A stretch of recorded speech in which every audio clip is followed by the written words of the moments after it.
नमस्कार विद्यार्थी मित्रमैत्रिणींनो, मी अस्मिता स्वरंग knowledge hub चॅनलमध्ये तुमचं सगळ्यांचं पुन्हा एकदा मनपूर्वक स्वागत करत आहे. आज आपण घेऊन आलो आहे भाग 24 आणि यामध्ये आज मी घेणार आहे टॉप 50 प्रश्न. हे सगळे प्रश्न तुम्हाला तोंडपाठच करायचे आहेत. म्हणजेच या प्रश्नाला तुम्हाला वारंवार बघायचं आहे जेणेकरून तुम्हाला हे लक्षात राहतील आणि तुमचे तोंडपाठ होऊन जातील. चला तर मग आता उशीर न करता आपण प्रश्नाला सुरुवात करूया. प्रश्न पहिला आहे, हॅलीचा धूमकेतू पुन्हा कधी दिसणार आहे?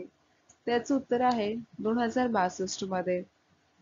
प्रश्न दुसरा आहे, देशात सामाजिक आणि आर्थिक लोकशाही प्रस्थापित करणे हे कोणत्या तत्वांचे मुख्य उद्दिष्ट आहे? त्याचं उत्तर आहे निर्देशात्मक तत्व. प्रश्न तिसरा आहे, अनुवांशिक माहिती कशाद्वारे एका पिढीकडून दुसऱ्या पिढीकडे हस्तांतरित केली जाते? त्याचं उत्तर आहे डीएनए द्वारे. प्रश्न चौथा आहे, आंतरराष्ट्रीय व्यापाराचा मुख्य उद्देश कोणता आहे? त्याचं उत्तर आहे निर्यातीला चालना देणे. प्रश्न पाचवा आहे, महासागराच्या दाबाने कोणता प्रवाह निर्माण होतो? त्याचं उत्तर आहे आखाती प्रवाह. प्रश्न सहावा आहे, मिश्र अर्थव्यवस्था म्हणजे काय? त्याचं उत्तर आहे सार्वजनिक आणि खाजगी क्षेत्रांचे सहअस्तित्व म्हणजेच मिश्र अर्थव्यवस्था. प्रश्न सातवा आहे, अश्रुवायूचे रासायनिक नाव काय आहे? त्याचं उत्तर आहे क्लोरोबेन्झिलिडेन मॅलोनोनायट्रिल. प्रश्न आठवा आहे, गांधीजींनी मिठाचा कायदा मोडण्यासाठी 12 मार्च 1930 रोजी कोणती मोहीम केली? त्याचं उत्तर आहे दांडी यात्रा. प्रश्न नववा आहे, कोण अशा एकमेव भारतीय संगीतकार आहेत ज्यांनी संयुक्त राष्ट्रासमोर गाणे गायले आहे? त्याचं उत्तर आहे एम.एस. सुब्बलक्ष्मी. प्रश्न 10वा आहे, पृथ्वीराज चव्हाण यांचा कोणत्या साली पराभव झाला? त्याचं उत्तर आहे 1192 मध्ये. प्रश्न 11वा आहे, सत्यमेव जयते हे अथर्ववेदातील कशातून उद्धृत केलेले आहे? त्याचं उत्तर आहे मुंडकोपनिषदातून. प्रश्न 12वा आहे, विक्री कर लादणारा पहिला शासक कोण होता? त्याचं उत्तर आहे चंद्रगुप्त मौर्य. प्रश्न 13वा आहे, जगातील सर्वात मोठे विमानतळ कोठे आहे? त्याचं उत्तर आहे सौदी अरेबियातील दमाम येथील किंग फहद आंतरराष्ट्रीय विमानतळ हे जगातील सर्वात मोठे विमानतळ आहे. प्रश्न 14वा आहे, रवींद्रनाथ टागोर हे पहिले भारतीय यांना कोणत्या साली नोबेल पारितोषिक देण्यात आले? त्याचं उत्तर आहे 1913 मध्ये साहित्याचे नोबेल पारितोषिक यांना देण्यात आले होते. प्रश्न 15वा आहे, मॉस्किल शिलालेख कोणत्या राज्यात आहे? त्याचं उत्तर आहे आंध्र प्रदेशामध्ये.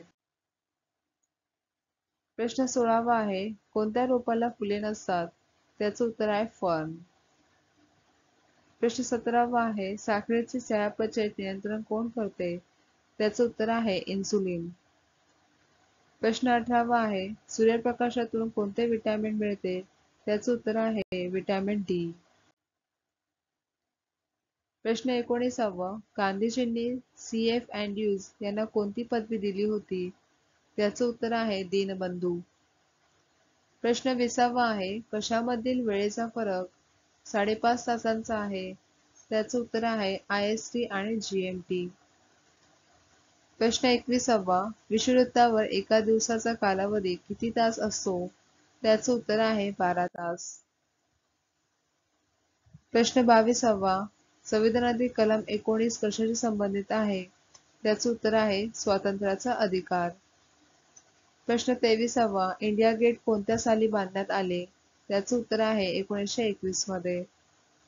प्रश्न 24वा, विजयनगर साम्राज्याची निर्मिती हरिहर आणि बुक्का यांनी कोणत्या साली केली होती?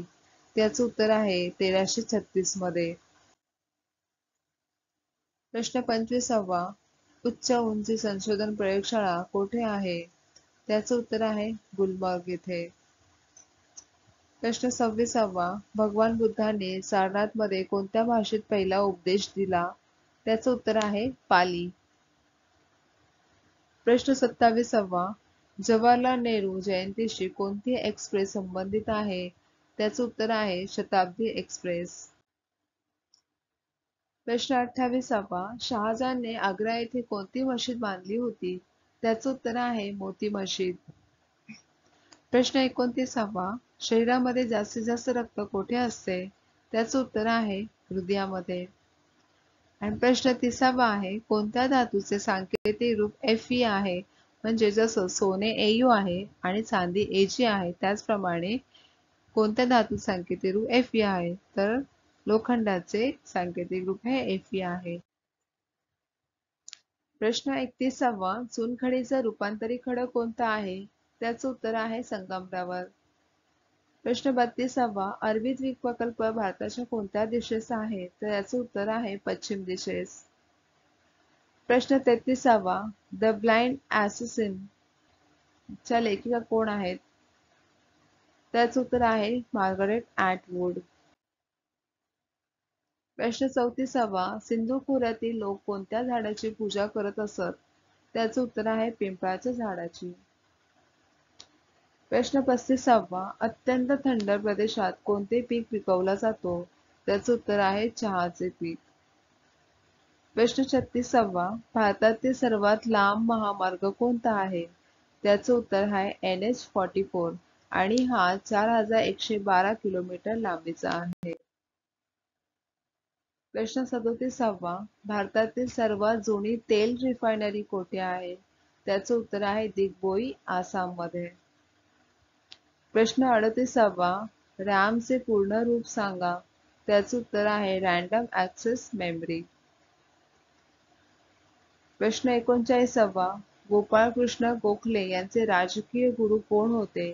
त्याचं उत्तर आहे महादेव रानडे. प्रश्न 40वा.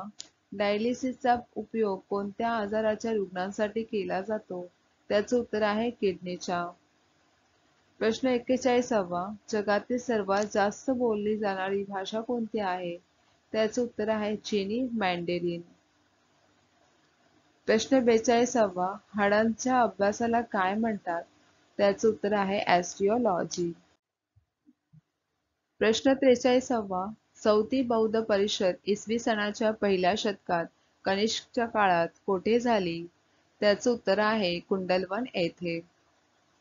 प्रश्न 44वा. अहमदनगरचीच म्हणजेच अहिल्यानगर आता जे नाव बदललं आहे त्याचे शासक कोण होती? तर याचं उत्तर आहे चांदबिबी. प्रश्न 45वा. कार्बनचा सर्वात शुद्ध कोणता प्रकार आहे? त्याचं उत्तर आहे हिरा. प्रश्न 46वा. भारतात टपाल तिकिटे कोणाच्या काळात सुरू झाली? त्याचं उत्तर आहे लॉर्ड डलहौसीच्या काळामध्ये. प्रश्न 47वा. क्वार्ट्ज सिलिकॉन कशापासून बनवले जाते? त्याचं उत्तर आहे ऑक्साईड पासून. प्रश्न 48वा. जागतिक वारसा दिन कोणत्या दिवशी साजरा केला जातो? त्याचं उत्तर आहे 18 एप्रिल रोजी. प्रश्न 49वा. कलकत्ता येथे उच्च न्यायालयाची स्थापना कोणत्या साली झाली? त्याचं उत्तर आहे 1862 मध्ये. प्रश्न 50वा. पाने वनस्पतीमध्ये कोणते कार्य करतात? तर याचं उत्तर आहे श्वसनाचे. तर मग विद्यार्थी मित्र मैत्रिणींनो, तुम्हाला हा व्हिडिओ कसा वाटला मला कमेंट करून नक्की सांगा आणि आवडला असेल तर लाईक करायला विसरू नका. चॅनलला शेअर करा, सबस्क्राईब करा जेणेकरून जे नवीन सिरीज चालू केले आहे त्याचे नोटिफिकेशन तुम्हाला येत राहील. चला तर भेटूया पुढच्या भागामध्ये. तत्पूर्वी धन्यवाद.